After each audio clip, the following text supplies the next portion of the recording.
बहुत जोर की बारिश हो रही थी। मैं अपने मित्र के यहाँ ताश के पत्ते खेलने के लिए आया हुआ था। गांव में अक्सर लोग समय पास करने के लिए ताश खेला करते हैं। हालांकि अब लोगों के पास मोबाइल आ गए हैं तो उसी में पता नहीं क्या उलझुल देखते रहते हैं। यह घटना अब से 10 साल पुरानी है। ताश खेलते हुए समय का पता ही नहीं चला और रात के 2:30 बज गए थे। मैं बारिश के ख़त्म होने का इंतज़ार कर रहा था। 2:45 रात को पानी बंद हुआ तो मैंने दोस्त से एक छाता लिया, एक डंडा लिया और निकल पड़ा घर की ओर। रास्ता एकदम अंधेरा था। दोस्त के पास टॉर्च तो थी लेकिन उसमें बैटरी नहीं थी, इसलिए मैं बिना टॉर्च के ही घर की ओर निकल पड़ा।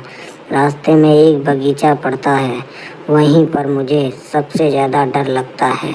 पर अब क्या करें, गलती से देर हो गई थी, घर तो जाना पड़ेगा। अब मैं उसी बगीचे से जा रहा था। एकदम गुप्त अंधेरा था। कीड़ों के बोलने की आवाज़ें बगीचे की शांति को तोड़ रही थी। अंधेरे की वजह से कुछ भी नहीं दिख पा रहा था। मैं डरते हुए घर की ओर तेजी से कदम बढ़ाते हुए जा रहा था। तभी मुझे आगे एक मोड़ पर उजली सी आकृति दिखती है। उसे देखकर ऐसा लगा जैसे कोई व्यक्ति वहाँ पर बैठा हुआ है। मेरी सिट्टी पिट्टी गुल हो गई। यह निश्चित ही कोई भूत है, ऐसा मेरा मन बार बार बोल रहा था। अब मैं क्या करूं, किधर को भाग जाऊं, कुछ सूझ ही नहीं रहा था। पसीने से तरबतर हो चुका था।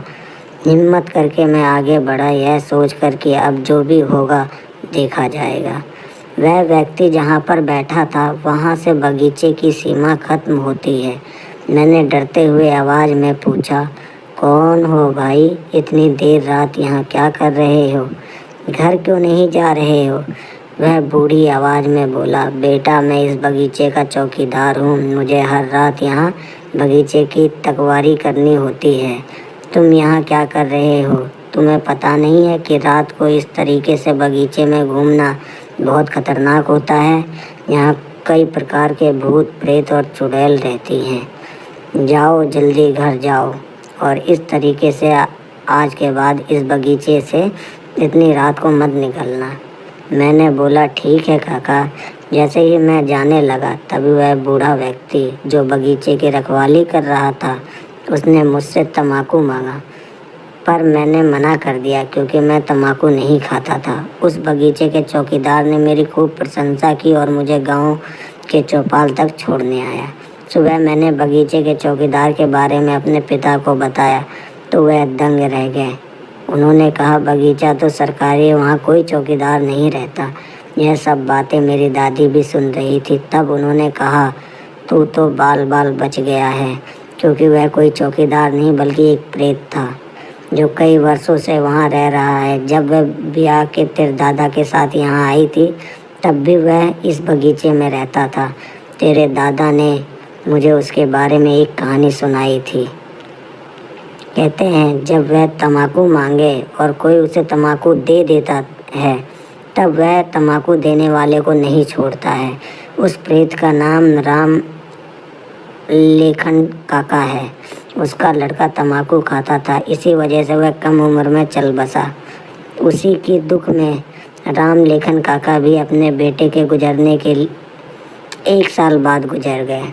तब से बड़ा उसी बगीचे में रहते हैं और रात को बगीचे से निकलने वाले से तम्बाकू मांगते हैं। अगर वह तम्बाकू दे देता है, वह प्रेत तम्बाकू देने वाले को मार देता है। दादी ने यह कहते हुए मेरी नज़र उतारी और अपने गले में पहना हुआ हनुमान जी का लॉकेट मुझे पहना दिया। उस दिन के बाद मैं कभी भी उस बगीचे से होकर नहीं गुजरा। अगर किसी कारण बस देर रात हो जाती है तो मैं गांव के बाहर अपने दोस्त के यहाँ रुक जाता हूँ। अब तो गांव के लोग बगीचे के अंदर कई जगह हनुमान जी के छोटे छोटे मंदिर बनवा रहे हैं, जिससे कि प्रेत से गांव वाले मुक्त हो सके।